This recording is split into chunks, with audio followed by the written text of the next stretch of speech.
दोस्तों जब UP police का पेपर ख़त्म हुआ तो उसके 10 दिन बाद आंसर की जारी की गई थी। आंसर की में बहुत सारी गड़बड़ियाँ पाई गईं, जिसकी वजह से भर्ती बोर्ड ने कहा था कि अगर आपको लगता है कि कोई आंसर गलत है तो आप उस पे आपत्ति कर सकते हो। बहुत सारे बच्चों ने आपत्ति कर दिया था। अब बच्चे इंतज़ार कर रहे थे कि आपत्तियों का निस्तारण करके रिवाइज आंसर की कब जारी किया जाएगा। तो रिवाइज आंसर की से रिलेटेड एक खबर सुनने में आ रही है। आप इस पेपर का कटिंग देख सकते हो। इसमें ये बताया जा रहा है कि इस महीने के लास्ट तक रिवाइज आंसर की जारी कर दी जाएगी। इसका मतलब ये है कि जो आपत्ति करी गई थी उसके विषय विशेषज्ञ, यानी कि मान लो अगर कोई मैथ का आपत्ति था तो मैथ वाले टीचर, अगर रीजनिंग का था रीजनिंग वाले टीचर, और ऐसे ही अलग अलग सब्जेक्टों के अलग अलग विशेषज्ञ इस चीज़ को चेक करेंगे कि इसमें कितनी सच्चाई है या नहीं है। अगर सच्चाई रहेगी तो ये मान के चलिए लगभग 50% क्वेश्चनों पे जरूर आपत्ति निस्तारण किया जाता है, यानी कि भर्ती बोर्ड द्वारा ये माना जाता है कि आंसर गलत दिया गया था, उसको रिकरेक्ट किया जाता है। अगर मान लो किसी में 2 ऑप्शन है तो कॉमन नंबर मिलता है। अगर मान लो किसी में ज़्यादा दिक्कत है तो हो सकता है क्वेश्चन भी हटा सकते हैं।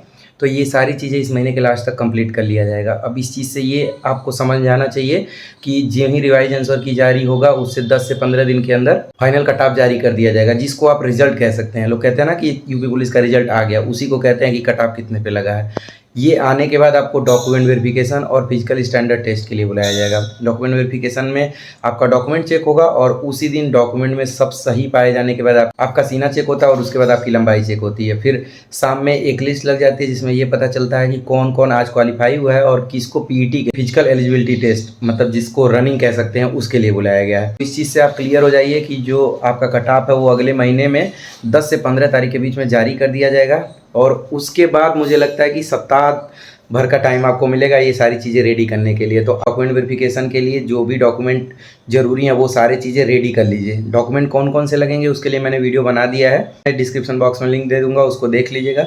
उसमें कंफ्यूज नहीं होइएगा। बहुत सारे बच्चों का ये भी कंफ्यूजन आ रहा था कि सर जनरल है क्या, निवास प्रमाण पत्र लगेगा? तो नहीं, निवास प्रमाण पत्र नहीं लगता है। अगर आप ईडब्ल्यूएस का सर्टिफिकेट लगाए हो तभी आपको निवास प्रमाण पत्र की ज़रूरत पड़ेगी। और निवास प्रमाण पत्र की जनरली लिमिटेशन नहीं होती है, लेकिन अगर 3 साल तक का है तो आपका चल जाएगा। बाकी ये चीज़ ध्यान रखिएगा कि हाई स्कूल, इंटर, जाति, निवास, आधार कार्ड और फोटो, वो भी वो वाला जो फॉर्म में लगा था, और फॉर्म जो आप लोगों ने भरा था उसका प्रिंट आउट, इतनी चीज़ों को आप रख लीजिएगा ओरिजिनल फॉर्म में।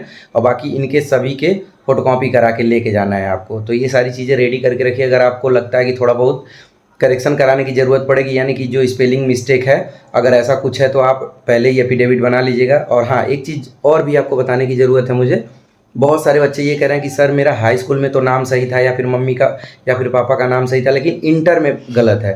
तो ये ध्यान रखिएगा कि बेस जो है हाई स्कूल होता है, हाई स्कूल के ही आधार पे आपका सभी डॉक्यूमेंट चेक किया जाता है। तो अगर हाई स्कूल में सही है और वही स्पेलिंग फॉर्म में पढ़ा था तो कोई प्रॉब्लम नहीं होगी। बाकी थोड़ा बहुत सिली मिस्टेक हो जाता है, जैसे मेरे मम्मी के नाम में इसरावती में डब्लू के जगह पे वी था, तो इतना प्रॉब्लम नहीं होता है, वो इतना ज़्यादा सीन क्रिएट नहीं करते। हाँ, लेकिन अगर बहुत ज़्यादा दिक्कत है, जैसे मान लो प्रमाण पत्र क्रमांक ही गलत भर दिया, तो इसका मतलब ये माना जाएगा कि आप 420 ही कर रहे हैं। ये सारी चीज़ें थोड़ी सी दिक्कत वाली हैं, तो जो करेक्शन होने लायक है उसको करेक्शन करवा लीजिए।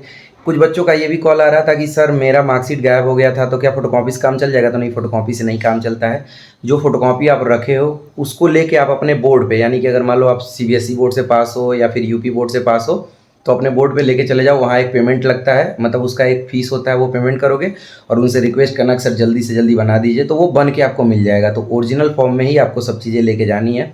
रनिंग की प्रैक्टिस करिएगा। आप लोगों ने देखा होगा कि एसएससी जीडी का रनिंग 23 तारीख से, यानी कि कल से स्टार्ट था। बहुत सारे बच्चे रनिंग में बाहर हो जाना, जबकि सोचो 5 किलोमीटर दौड़ना कितना आसान होता है, लेकिन वही है ना कि प्रैक्टिस नहीं रहेगी तो आप रनिंग कंप्लीट नहीं कर पाओगे।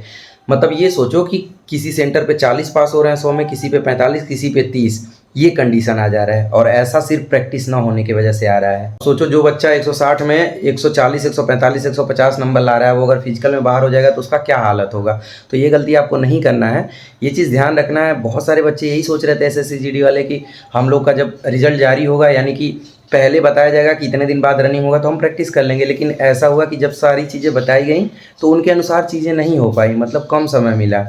वही पास हो रहे हैं जो पहले से प्रैक्टिस कर रहे हैं। तो यूपी पुलिस में भाई कहने के लिए तो 4800 मीटर बहुत कम होता है, लेकिन कम उनके लिए होता है जो प्रैक्टिस किए रहते हैं। तो लड़कियां और लड़कों दोनों लोगों को ध्यान देने की ज़रूरत है कि प्रैक्टिस करते रहो। अगर आप प्रैक्टिस करने नहीं जा रहे हो तो अब जाओ। और हाँ, शुरुआत में आपको रनिंग का टाइम कितना लग रहा है ये नहीं देखना है, बस आपको रनिंग करना है। 5 किलोमीटर रोज़ दौड़िए, ऐसा लगेगा कि 45 मिनट में दौड़ रहे हैं। धीरे धीरे धीरे धीरे वो टाइम आएगा कि आपका रनिंग 25 मिनट के अंदर हो जाएगा। और 25 मिनट ही चाहिए लड़कों के लिए, और लड़कियों का रनिंग 2400 मीटर 14 मिनट के अंदर आ जाएगा। तो रनिंग करते रहिए। रनिंग से पहले थोड़ा एक्सरसाइज करिएगा और रनिंग के बाद एक्सरसाइज करिएगा। स्पेशली पैरों का थोड़ा सा एड़ियों में दर्द होगा, मैंने आपको बताया है कि किस तरीके से अगर आप प्रैक्टिस करोगे तो एड़ियों का दर्द खत्म हो जाएगा। बाकी कोई डरने की दिक्कत नहीं है, आराम से आपका सिलेक्शन होगा। अपना ध्यान रखिएगा, चोट मत लगाइएगा और थोड़ा गाड़ी उड़ी कम चलाइएगा क्योंकि रनिंग बहुत जल्द होने वाली है। बाकी ऐसे ही अपडेट आप लोगों को टाइम टाइम से मिलते रहेंगे। चैनल को सब्सक्राइब कर लीजिएगा, इस वीडियो को लाइक जरूर करिएगा। मिलते हैं अगले वीडियो में, तब तक के लिए अपना ध्यान रखिएगा। Bye bye.